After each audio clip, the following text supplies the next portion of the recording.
Hello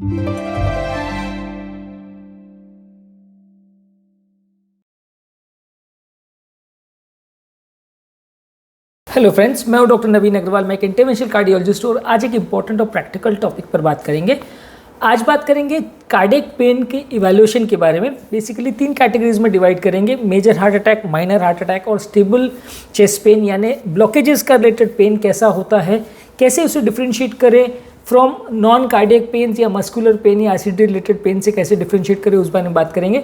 ज़्यादातर patients जो हमें क्वेरीज भेजते हैं, ज़्यादातर पेशेंट्स जो हमें आंसर्स पूछते हैं, वो इसी रिगार्ड्स में रहता है कि मुझे इस तरह का पेन हुआ तो वो हार्ट रिलेटेड है या नहीं, मुझे सडन घबराहट पसीना हुआ तो वो हार्ट अटैक है या नहीं, मुझे चलने में सांस फूलती है तो वो ब्लॉकेज हो सकता है या नहीं।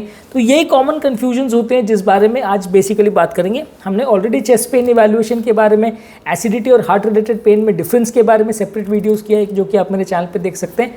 आज बेसिकली स्ट्रेस करेंगे खाली हार्ट रिलेटेड पेन कैसा होता है, उसके कैरेक्टरिस्टिक फीचर कैसे होते हैं, कैसे डिफ्रेंशिएट करेंगे उसे नॉन कार्डियक पेन के से। लेकिन ये चीज़ समझने की ज़रूरत है कि कोई भी क्लिनिकल जजमेंट 100% परफेक्ट या एब्सोल्यूट नहीं होता है। हर चीज़ की अपनी प्रेडिक्टिव वैल्यूज़ होती है जिसमें मिस होने का या गलतियां होने का चांस सिग्निफिकेंट होता है। ऐसा नहीं है कि मैंने आपको कोई जादू का टोटका दे देना है कि जिसको आप एक मंत्र फॉलो करेंगे और पता चल जाए कि हार्ट का है या नहीं। क्लिनिकल जजमेंट इवन कार्डियोलॉजिस्ट का भी काफ़ी बार गलत हो सकता है, इस चीज़ को समझना ज़रूरी है। एक्चुअल में इन्वेस्टिगेशन बने ही इसलिए है।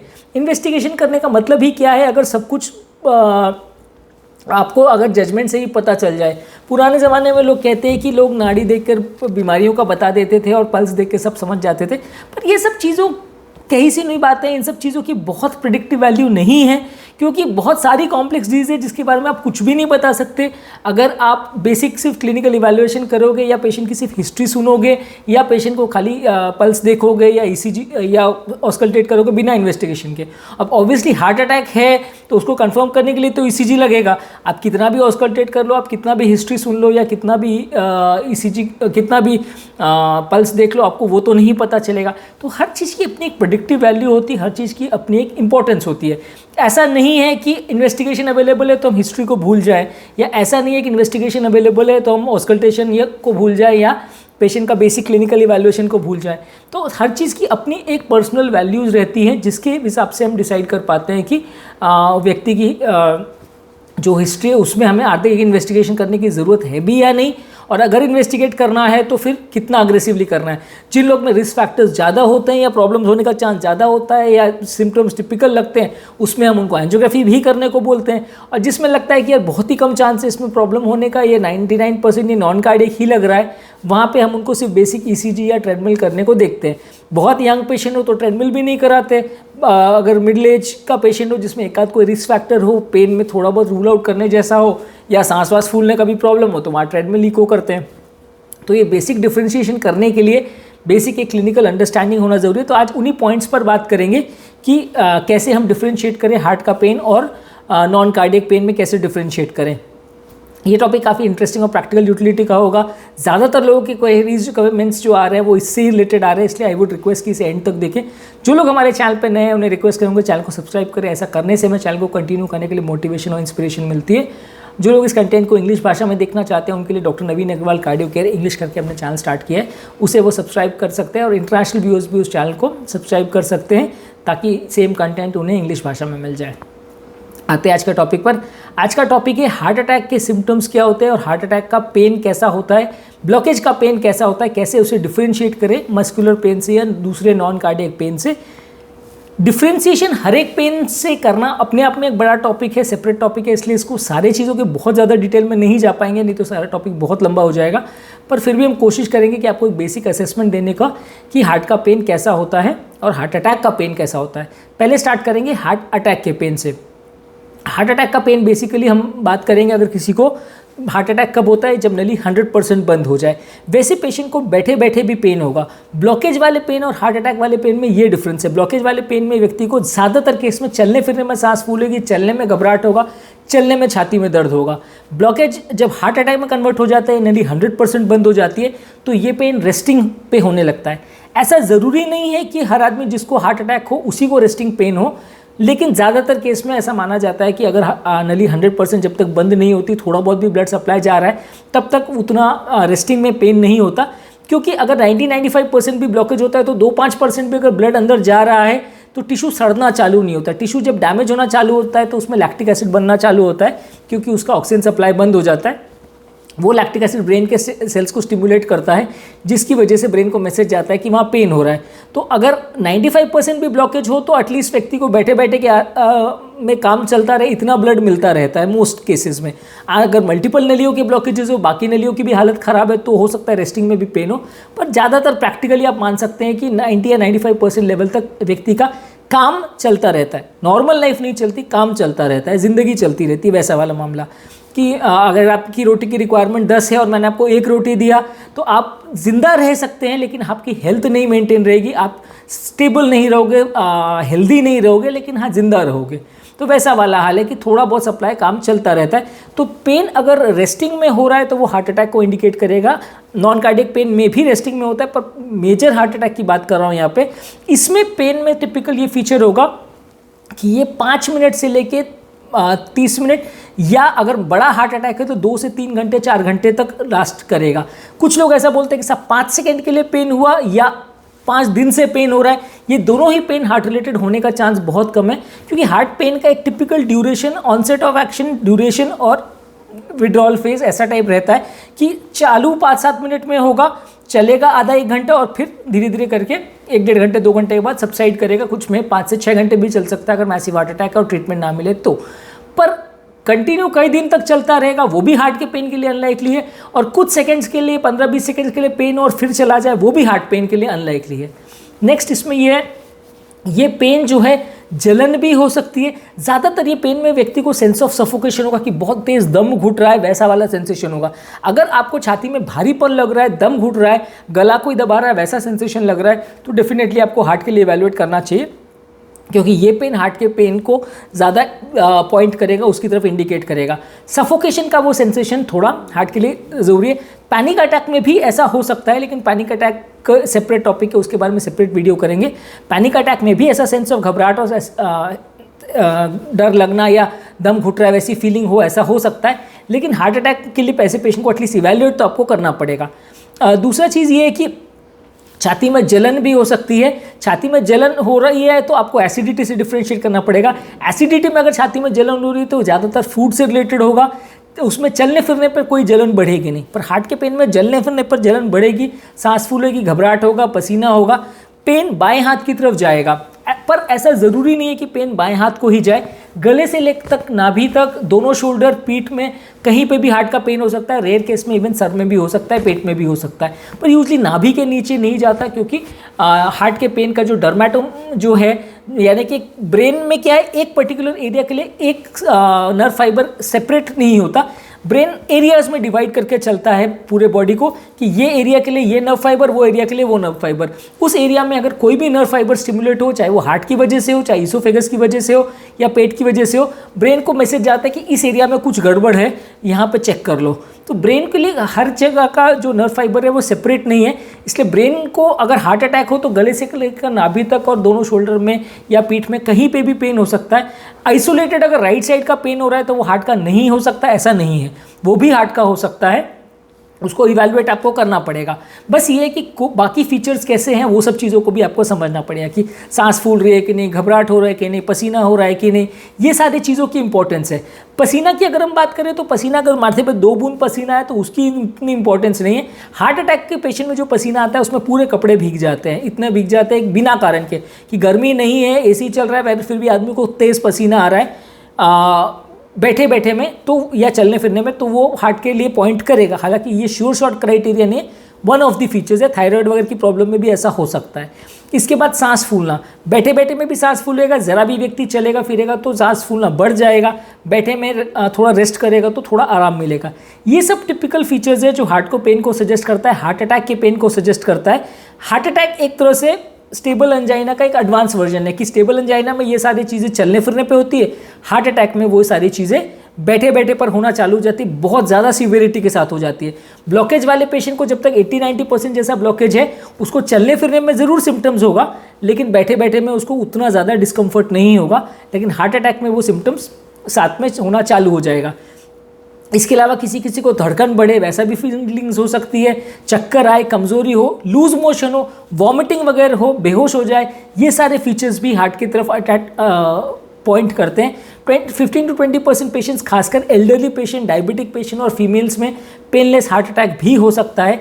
इसीलिए आपको ऐसा मान के नहीं बैठना है कि अगर आपको पेन हो रहा है तो वो हार्ट का पेन नहीं हो रहा है तो हार्ट का नहीं हो सकता। हार्ट के हर पेशेंट में पेन होगा ऐसा कोई ज़रूरी नहीं है। 10 to 15% ऑफ द टाइम्स वो हार्ट अटैक कंप्लीटली पेनलेस भी हो सकता है। तो इसलिए जो सिम्टम्स हैं उसको आपको इकट्ठा करके देखना है कि आपको हार्ट अटैक होने की कितनी प्रोबेबिलिटी है। जितने ज़्यादा पॉइंट्स की मैंने बात की, जैसे पेन है, घबराहट है, पसीना है, चक्कर है, कमज़ोरी है, वॉमिटिंग है, सांस फूलना है, पसीना आना है, बाएं हाथ की तरफ पेन का जाना है, ये सारे फीचर्स जो है, जिसमें जितने फीचर्स आपको मिलते जाए उतना हार्ट अटैक की प्रोबेबिलिटी बढ़ते जाती है। पर इसमें कोई भी ऐसा सिंगल फीचर नहीं है कि जिसको बोल के हाँ बोलोगे हाँ ये है तो मतलब हार्ट अटैक है, ऐसा कोई ज़रूरी नहीं है। किसी चीज़ में कोई टिपिकल पैटर्न मिलता है, कभी कभी नहीं मिलता है। एक चीज़ समझने की ज़रूरत है, जो कई लोग को हमें हार्ट अटैक के दौरान समझाना बड़ा मुश्किल पड़ता है कि पेशेंट को ऐसा लगता है कि सडन सिवियर घबराहट, पसीना होगा, छाती में दर्द होगा तो ही हार्ट अटैक हो सकता है, ऐसा ज़रूरी नहीं है। वो typical presentation of heart attack में 20% 30% ऑफ द केसेस में ज़्यादा मिलता है। 60 to 70% केसेस में थोड़ा बहुत पेन होता है, थोड़ा घबराहट होती है, 2-4 घंटे के लिए पेन रहता है या कुछ मिनटों के लिए पेन होकर अपने आप शांत हो जाता है। वैसे फीचर्स मिलने का प्रोबेबिलिटी ज़्यादा रहती है। टिपिकल पेन जिसमें आपको बिल्कुल जो फिल्मी कॉन्सेप्ट है कि सडन घबराहट होगा, पसीना होगा, छाती में दर्द होने लगेगा, पेशेंट बेहोश हो जाएगा, इस तरह का जो टिपिकल फीचर्स हैं वो मैक्सिमम 15-20% केसेस में मिलता है। ज़्यादातर केस में एटिपिकल प्रेजेंटेशन होना ज़्यादा चांसेस हैं। हार्ट अटैक का पेन ज़्यादातर, जैसा कि मैंने कहा, 5 मिनट से लेके, अगर मेजर हार्ट अटैक है तो 3-4 घंटे तक रहेगा। ऐसा ज़रूरी नहीं है कि हार्ट अटैक का पेन है तो कई घंटे और कई दिन तक चलता रहेगा, ऐसा नहीं है। कुछ पेशेंट आके बोलते साहब हार्ट अटैक है तो दर्द क्यों नहीं हो रहा, 6 घंटे हो गए अभी तक पेशेंट को तो आधा घंटा दर्द हुआ, तो इनको दर्द अभी क्यों नहीं हो रहा। हार्ट अटैक है तो दर्द तो होते रहना चाहिए। तो हार्ट अटैक का मतलब ये नहीं है कि व्यक्ति को ज़िंदगी भर दर्द होता रहेगा। हार्ट अटैक का मतलब ये कि कुछ घंटे जब तक वो लैक्टिक एसिड बन रहा है तब तक दर्द होगा। उसके बाद क्या होता है कि या तो टिश्यू इतना सड़ चुका होता है कि लैक्टिक एसिड बनाने वाले सेल ही मर जाते हैं, या टिश्यू में थोड़ा बहुत कोलैटरल सप्लाई आना चालू हो जाता है तो वो लैक्टिक एसिड ड्रेन आउट होना चालू हो जाता है। लेकिन हार्ट अटैक खत्म हो गया उसका ये मतलब नहीं है। पेन हार्ट अटैक का एक फीचर है, पर वो ओनली फीचर है हार्ट अटैक का, ऐसा नहीं है। 2-4 घंटे 6 घंटे के बाद जब बॉडी एडजस्टेड हो जाती है, उसके साथ लैक्टिक एसिड का ब्रेन को मैसेज जाना बंद हो जाता है, तो वो पेन कुछ घंटे के बाद अपने आप चला जाएगा। मैक्सिमम भी अगर किसी हार्ट अटैक में पेन होगा तो 6-7 घंटे 8 घंटे से ज़्यादा यूजली नहीं होता है। तो इसलिए ये मान के चलना कि साहब 2 दिन पहले हार्ट अटैक आया था, अभी पेन कैसे चला गया, पेन तो जाएगा ही नहीं, जब नली खुली नहीं तो पेन कैसे चला गया, तो ऐसी बातें बेवकूफ़ाना होती है, इसका कोई सेंस नहीं है। क्योंकि पेन होना नहीं होना ऑब्वियसली नली के बंद होने पर डिपेंड तो करता है, लेकिन वो ऐसा नहीं है कि अगर किसी की नली बंद है और डॉक्टर ने कोई ट्रीटमेंट नहीं किया, पेशेंट ने कोई ट्रीटमेंट नहीं कराया तो सारी ज़िंदगी पेन होता रहेगा, कंटिन्यूस पेन होता रहेगा, वैसा नहीं है। थोड़े टाइम के बाद वो पेन अपने आप चला जाता है। बॉडी के कुछ एडजस्टिव मैकेनिज्म्स होते हैं। उसका मतलब ये नहीं है कि अटैक चला गया, उसका मतलब ये नहीं है कि नली खुल गई, उसका मतलब बहुत सारे ऑल्टरनेटिव मैकेनिज्म्स है जिससे पेन थोड़े टाइम के बाद कम हो जाता है।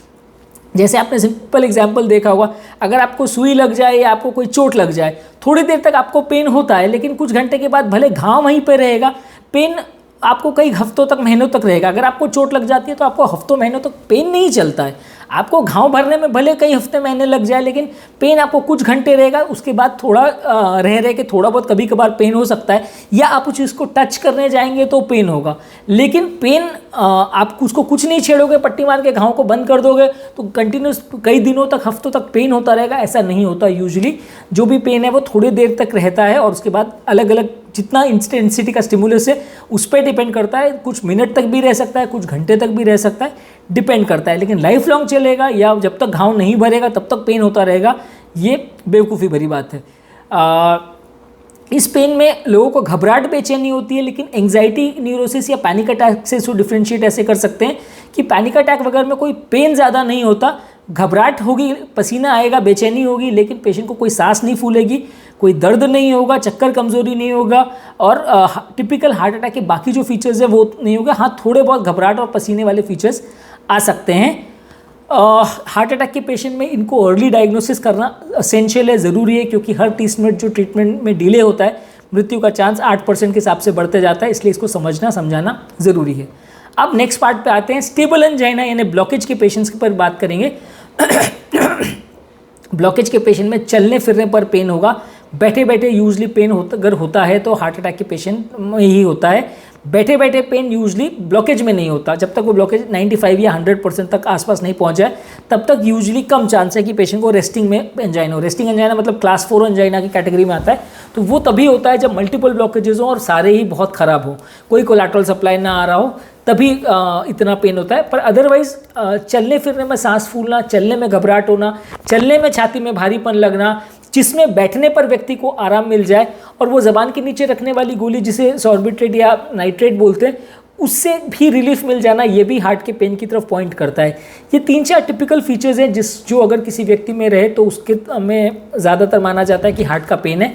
वैसे ही चलने में धड़कन बढ़ जाना, चलने में सांस फूलना, छाती में जलन होना चलने पर, ये ज़्यादातर स्टेबल ब्लॉकेज की तरफ इंडिकेट करते हैं और ऐसे लोग को डिटेल में इवैल्यूएशन करना चाहिए। एक टिपिकल फीचर ये भी होता है कि किसी किसी को खाने पीने के बाद छाती में दर्द होता है, जिसे पोस्ट पैंडल एंजाइना बोलते हैं। ऐसा इसलिए होता है कि खाने पीने के बाद जो बॉडी का पूरा ब्लड सप्लाई है वो इंटेस्टाइन्स की तरफ डाइवर्ट हो जाता है, क्योंकि इंटेस्टाइन्स में खाना पचाने के लिए ज़्यादा ब्लड लगता है, तो उस समय हार्ट का ब्लड सप्लाई कम हो जाता है और व्यक्ति को अगर उस समय चलना फिरना करे तो दर्द ज़्यादा होता है। तो ये भी हार्ट की नली का ब्लॉकेज का टिपिकल फिनोमिना है। एक होता है सेकेंड विंड फिनोमिना, उसका बेसिकली मतलब ये है कि व्यक्ति जब थोड़ा चलता फिरता है तो उसको शुरुआत में पेन होगा, उसको रुकना पड़ेगा, लेकिन उसके बाद जब वो नेक्स्ट फेज में चलना चालू करेगा तो वो कितना भी चल सकता है, वो ज़्यादा देर भी चल सकता है। उसे इस्केमिक प्री कंडीशनिंग फिनोमिना बोलते हैं और इसकी वजह से अगर ऐसा किसी को भी है तो डेफिनेटली उसको हार्ट का इवैल्यूएशन करना चाहिए, क्योंकि थोड़ा चलने के बाद थोड़े नेचुरल कोलैटरल्स खुल जाते हैं तो व्यक्ति का एफर्ट टॉलरेंस तो ज़रूर बढ़ जाता है, पर ऐसा पेशेंट को ज़रूर हार्ट की नली में ब्लॉकेज होने का चांस है और उसे इवैल्यूएट करने की ज़रूरत है। इसे सेकेंड विंड फिनोमिना बोलते हैं। मस्कुलर पेन से इसे डिफ्रेंशिएट करने में यह है कि मस्कुलर पेन जरूर छाती में होगा, पर कोई भी मस्कुलर एक्टिविटी करने में या गर्दन घुमाने में या हाथ पांव हिलाने में ज़्यादा पेन होगा। हार्ट का पेन का यूजली मोबिलिटी से कोई रिलेशन नहीं है। आप चल फिर रहे हो या मेहनत का काम कर रहे हो तो सांस फूलेगी, घबराहट होगा तो पेन होगा, लेकिन आप सिर्फ हाथ का हिलाने का काम अगर कर रहे हो या मस्कुलर मूवमेंट कर रहे हो या टच कर रहे हो तो पेन नहीं बढ़ेगा। वैसा पेन हो अगर बढ़ रहा है तो फिर मस्कुलर होने के ही चांसेस उसमें ज़्यादा हैं। ऐसे व्यक्ति को चलने फिरने में, सांस फूलने वगैरह के सिम्टम्स और चलने में धड़कन बढ़ जाने के फीचर्स ज़्यादा हो सकते हैं। अगर ऐसा फीचर्स आपको मिल रहे हैं तो उसे डेफिनेटली इवैल्यूएट करना चाहिए और अगर उसमें प्रॉब्लम आपको लग रही है इवैल्यूएशन में तो उसे कंफर्म करके आगे ट्रीटमेंट करना चाहिए। इसके अलावा एक अनस्टेबल एंजाइना का होता है। अनस्टेबल एंजाइना में बेसिकली होता है कि ये ब्लॉकेज जब एक सिवियरिटी से बहुत ज़्यादा लेवल तक बढ़ जाए, यानी 60-70%, 80% के लेवल से बढ़ के 95% तक पहुँच जाए या 90% तक पहुँच जाए, उस लेवल पे व्यक्ति को क्या है, थोड़ा भी चलने में सांस फूलने लगती है और सिम्टम्स डिटोरिएट होने लगते हैं। अनस्टेबल एंजाइना का मतलब है कि पिछले 3 महीने में पेशेंट की सिम्टम कंडीशन में सिग्निफिकेंट डिटोरिएशन अगर हुआ हो तो उसे अनस्टेबल एंजाइना बोलते हैं। यानी पेशेंट हमको आके टिपिकल ही हिस्ट्री देगा कि पिछले 3 महीने में या पिछले 15-20 दिनों में मेरी चलने की कैपेसिटी बहुत कम हो गई है, सांस फूलने लगी है, थोड़ा भी चलता हूँ तो हाफ फूलने होने लगती है, छाती में भारीपन लगता है चलने पर और घबराहट पसीना वगैरह होता है। तो ये टिपिकल फीचर्स अगर कोई बोल रहा है विदिन लास्ट 3 मंथ्स अगर वर्सनिंग हुई है तो वो अनस्टेबल एंजाइना की कैटेगरी में आता है। ये स्टेबल एंजाइना और अनस्टेबल एंजाइना का डिफरेंस समझना इसलिए भी ज़रूरी है क्योंकि कई लोग वो करेज और इस्कीमिया ट्रायल की बात करते हैं। ये करेज और इस्कीमिया ट्रायल सब स्टेबल एंजाइना के ट्रायल्स हैं। ये ट्रायल्स कोई भी हार्ट अटैक के पेशेंट में या अनस्टेबल एंजाइना के पेशेंट्स में नहीं किए हुए हैं। यानी कि जहाँ 60-70% का ब्लॉकेज होता है वहाँ अब पेशेंट को दवा पर चला सकते हो, लेकिन जहाँ ब्लॉकेज 90-95% के लेवल पर चला जाता है या जहाँ हार्ट अटैक आ जाता है वहाँ दवा पर नहीं चला सकते। ये करेज और इस्कीमिया ट्रायल में लोग बोलते हैं कि उसमें ऐसा दिखाया गया है कि एक आर्म को उन्होंने सिर्फ दवा पर रखा और एक आर्म को उन्होंने एंजियोप्लास्टी की, तो दोनों में रिजल्ट्स लॉन्ग टर्म बराबर आए। ये सिर्फ स्टेबल एंजाइना वाले पेशेंट में कि जिनका 60-70-80% ब्लॉकेज है। जहाँ क्रिटिकल ब्लॉकेज है, अनस्टेबल ब्लॉकेज है, प्लाक अनस्टेबल है, प्लाक रप्चर हो चुका है, माइनर हार्ट अटैक ऑलरेडी आ चुका है, वहाँ पे ये स्टडीज़ एप्लीकेबल नहीं है, वहाँ तो प्लास्टिक करना ही करना है। तो वो ट्रायल्स को कई लोग कोट करते हैं और लोगों को कंफ्यूज करने की कोशिश करते हैं कि ये ट्रायल्स ने ऐसा बता दिया है कि सिर्फ दवा पर रखो और उससे कुछ फ़र्क नहीं पड़ेगा, मृत्यु दर में कोई फ़ायदा नहीं होगा। ऐसा बिल्कुल भी नहीं है। और ये भी मान के चलिए कि वो 60-70-80% का जो ब्लॉकेज है वो भी 2-3 साल के फॉलोअप में मृत्यु नहीं होगी, ऐसी बात की जा रही है। 10 साल या 15 साल की बात नहीं कर रहे हैं वो, ऐसा नहीं है कि वो 60-70 का ब्लॉकेज लाइफ टाइम आपको कोई तकलीफ नहीं देगा। ये ट्रायल्स की अपनी एक अवधि होती है, ये 2-4 महीने, 6 महीने या 2-4 साल तक फॉलोअप कर सकते हैं पेशेंट को। पर अगर 60-70% है तो ब्लॉकेज उसमें 90 और 100% जाने में वैसे भी 5-10 साल लगते हैं, तो उतने पीरियड में वो आपको डेफिनेटली तकलीफ दे सकता है, इसके सिग्निफिकेंट चांसेस हैं। अगर आप कोई भी स्टडी को 2 या 4 साल के फॉलोअप में करोगे तो आपको उसमें वैसा डेटा नहीं मिलेगा कि 60-70% वाले पेशेंट की जान चली जाएगी, क्योंकि वो कॉमन प्रैक्टिकल नॉलेज है। हम भी जानते हैं कि जो 60-70% वाले पेशेंट हैं उनको कई साल कुछ नहीं होता, जिनको 80-90-100% होता है उनको 2 महीने या 6 महीने या साल भर भी चला पाना दवा पे मुश्किल हो जाता है। तो वैसे पेशेंट तो कई हम लोग चाहते भी हैं कि तो थोड़ा टाइम पेशेंट का कोई फाइनेंशियल इश्यूज़ वगैरह होता है तो हम चाहते भी हैं बहुत सारे पेशेंट को कि वो दवा पर चला पाएँ, नहीं चला पाते। बहुत सारे पेशेंट्स हार्ट अटैक में डिटोरिएट कर जाते हैं। तो इसलिए medical management is a part of the therapy. उसको एंजियोप्लास्टी के बदले आप उसको यूज़ कर सकेंगे सारे हार्ट अटैक के पेशेंट में या सारे ब्लॉकेज के पेशेंट में, ये सोचना काफ़ी गलत है। लोग अपने जाती फ़ायदों के लिए इस चीज़ को यूज़ करते हैं, इन ट्रायल्स को कोट करके आपको कंफ्यूज करने की कोशिश करते हैं। आप चाहें तो इनका डेटा देख सकते हैं, करेज और इस्कीमिया ट्रायल की ज़्यादातर बात होती है। इस टॉपिक पर मैं एक सेपरेट वीडियो करूंगा जो कि आप देख सकते हो। पर ये मैं थोड़ा टॉपिक से डाइग्रेस कर रहा हूँ, लेकिन फिर भी ये चीज़ों को आप कंफ्यूज मत करिए। स्टेबल एंजाइना और अनस्टेबल एंजाइना में डिफरेंशिएट करना इसलिए ज़रूरी है कि ये करेज इस्कीमिया ट्रायल जो है वो स्टेबल एंजाइना के ट्रायल्स है, अनस्टेबल एंजाइना या हार्ट अटैक के ट्रायल्स नहीं है। अब बात करेंगे NSTMI की। NSTMI यानी माइनर हार्ट अटैक, इसमें भी इमरजेंसी सिचुएशन होती है। अनस्टेबल एंजाइना और NSTMI में डिफरेंस ये है कि NSTMI में नली 99% या 100% जब बंद हो जाती है या थोड़ी देर के लिए बंद होकर वापस खुल जाती है, तो वैसे केस में क्या है, टिश्यू सड़ना चालू हो जाता है। जब टिश्यू सड़ता है तो सेल्स के अंदर से एंजाइम कार्डियक वाला वो बाहर निकलने लगता है, यानी कि ट्रोपोनिन एंजाइम्स पॉजिटिव आने लगते हैं, creatinine kinase MB fraction positive आने लगता है। ये एंजाइम्स के बारे में हमने ऑलरेडी एक सेपरेट वीडियो किया है जो कि आप मेरे चैनल पर देख सकते हो। पर एक बार अगर ये एंजाइम पॉजिटिव आने लग गए तो उसका मतलब ये है कि टिश्यू सड़ना चालू हो गया। वैसे केस में आपको विदिन 24 आवर्स ट्रीटमेंट करना है, नहीं तो मृत्यु दर 25-30% तक जा सकता है। हार्ट अटैक के पेशेंट में और स्टेबल एंजाइना के पेशेंट में ज़मीन आसमान का फ़र्क है। स्टेबल एंजाइना में मतलब ये है कि 70-80% का ब्लॉकेज है, वहाँ पे पेशेंट कई साल भी खींच सकता है, किसी में किस्मत अच्छी हो तो 10-20 साल भी खींच दे। हार्ट अटैक का पेशेंट 24 घंटे भी खींच दे अगर बिना तकलीफ के या उसको मृत्यु ना हो तो बड़ी बात है, उसमें 30% मृत्यु का चांस रहता है। तो इसलिए हर चीज़ को और हर ब्लॉकेज को सेम मान के नहीं चलना है। हर चीज़ में कितना % ब्लॉकेज है और कैसा ब्लॉकेज है, सब चीज़ उस पर से डिसाइड होगी कि कैसा बेसिस पे डॉक्टर आपका ट्रीटमेंट करेगा। आज के टॉपिक पे मैंने डिस्कस बेसिकली ये करने की कोशिश की कि स्टेबल ब्लॉकेज का पेन कैसा होता है, हार्ट अटैक का पेन कैसा होता है, माइनर अटैक का पेन कैसा होता है, मेजर अटैक का पेन कैसा होता है, और इनको नॉन कार्डियक पेन से कैसे डिफरेंशिएट करेंगे, क्या क्लिनिकल फीचर्स पर आप इनको डिफरेंशिएट करेंगे, उस बारे में मैंने बात करने की कोशिश की। आई होप कि मैं थोड़ा सा डाइग्रेस तो ज़रूर किया था हमने करेज इस्कीमिया ट्रायल, बेसिकली आज का टॉपिक का उतना पार्ट नहीं था, लेकिन फिर भी मैं आई होप कि आपको कुछ बेसिक कॉन्सेप्ट ज़रूर उसका क्लियर हो गया होगा। मेरे चैनल का बेसिक पर्पज़ ये है कि हार्ट और हेल्थ से रिलेटेड साइंटिफिकली करेक्ट इन्फॉर्मेशन हम आपके लिए इजीली अवेलेबल करते हैं, ताकि इस तरह के कंटेंट के लिए आपको भटकना नहीं पड़े, आपको डॉक्टर्स और फ्रेंड्स और रिलेटिव्स पर डिपेंडेंट ना होना पड़े। डॉक्टर्स कई बार टाइम कंस्ट्रेंट की वजह से सारी चीज़ें नहीं बता पाते हैं, और फ्रेंड्स और रिलेटिव से मिली हुई इन्फॉर्मेशन कई बार आधी सही आधी गलत होती है, जिसको फॉलो करने से कई बार फ़ायदा होने के बदले नुकसान हो जाता है। हम चाहते हैं कि इस तरह का कंटेंट ईजिली आपके लिए अवेलेबल रहे, ताकि आप बीमारी को समझ सकें, अपनी हेल्थ को बेटर बना सकें, गलत प्रैक्टिसेस में नहीं पड़े, गलत लोगों के चक्कर में ना पड़े और फ्रॉड का विक्टिम ना बने, ये हम चाहते हैं। यदि आपको हमारे चैनल का कॉन्सेप्ट अच्छा लगता है तो वीडियोस को लाइक कीजिए, चैनल को सब्सक्राइब कीजिए। यदि आपको लगता है कि कंटेंट आपके फ्रेंड्स और रिलेटिव्स के लिए यूज़फुल है तो वीडियोस को अपने फ्रेंड्स और रिलेटिव्स के साथ शेयर कीजिए। और यदि आपके कोई कमेंट्स क्वेरीज हैं या कोई टॉपिक्स पर आप चाहते हैं फ्यूचर में वीडियोस बनाएं तो नीचे कमेंट बॉक्स में उनके बारे में बताएं, हम फ्यूचर में उन टॉपिक्स को कवर करने का ज़रूर प्रयास करेंगे। अंत में मैं डॉक्टर नवीन अग्रवाल तहे दिल से आपका शुक्रिया अदा करूँगा कि आप मेरे टॉपिक को एंड तक देखा। डेफिनेटली आपको चेस्ट पेन से रिलेटेड इसमें इन्फॉर्मेशन मिली होगी।